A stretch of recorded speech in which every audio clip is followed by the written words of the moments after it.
Selamat datang ke channel ini. Jangan lupa tekan butang subscribe dan aktifkan lonceng agar anda tidak ketinggalan dengan isu-isu semasa. Dan sila tinggalkan pendapat anda di ruang komen. Bekas Perdana Menteri Najib Razak boleh menulis surat kepada Yang di-Pertuan Agong untuk mendapatkan pengampunan berhubung sabitan dan hukuman baginda dalam kes SRC International, kata bekas Peguam Negara Abu Talib Osman. Terpulang pada dia bila dia nak buat permohonan. Ini bukan rayuan tetapi hanya prosedur pentadbiran, kata Abu Talib yang berkhidmat sebagai Peguam Negara dari 1980 hingga 1993. Beliau ditanya apakah jalan yang terbuka kepada Najib sekarang setelah Mahkamah Persekutuan mengesahkan sabitan dan hukumannya. Najib sebelum ini didapati bersalah melakukan 7 pertuduhan rasuah, salah guna kuasa, pecah amanah jenayah dan pengubahan wang haram di Putrajaya dan Kuala Lumpur antara 2010 dan 2015. Abu Talib berkata Yang di-Pertuan Agong akan mengemukakan sebarang permohonan pengampunan kepada Lembaga Pengampunan Wilayah Persekutuan seperti yang dinyatakan di bawah perkara 42/11 Perlembagaan Persekutuan. Raja kemudiannya akan mempengerusikan mesyuarat lembaga itu.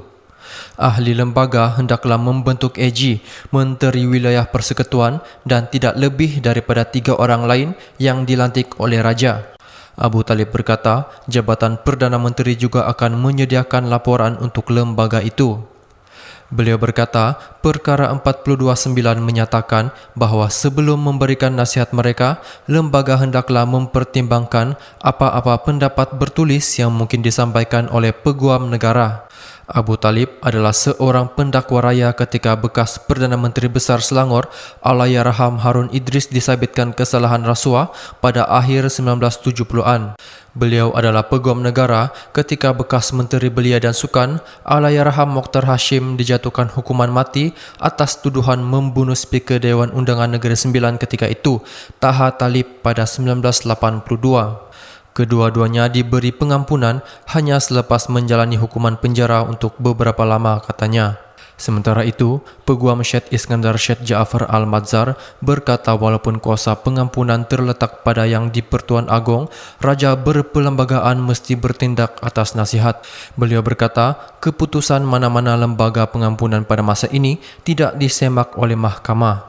Saya rasa Najib perlu menjalani masa yang agak lama sebelum dia mendapat pengampunan kerana dia tidak mengemukakan faktor pengurangan di hadapan mahkamah tertinggi, katanya. Syed Iskandar berkata, Ketua Pembangkang Anwar Ibrahim telah diberi pengampunan pada Mei 2018 lepas dipenjarakan selama 3 tahun kerana salah laku seksual terhadap bekas pembantunya.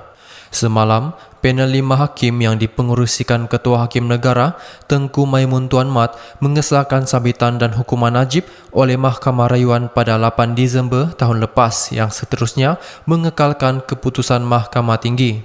Pada 28 Julai 2020, Hakim Perbicaraan Nazlan Ghazali menjatuhkan hukuman penjara 12 tahun dan denda RM210 juta terhadap bekas Ahli Parlimen Pekan itu atas 7 pertuduhan rasuah.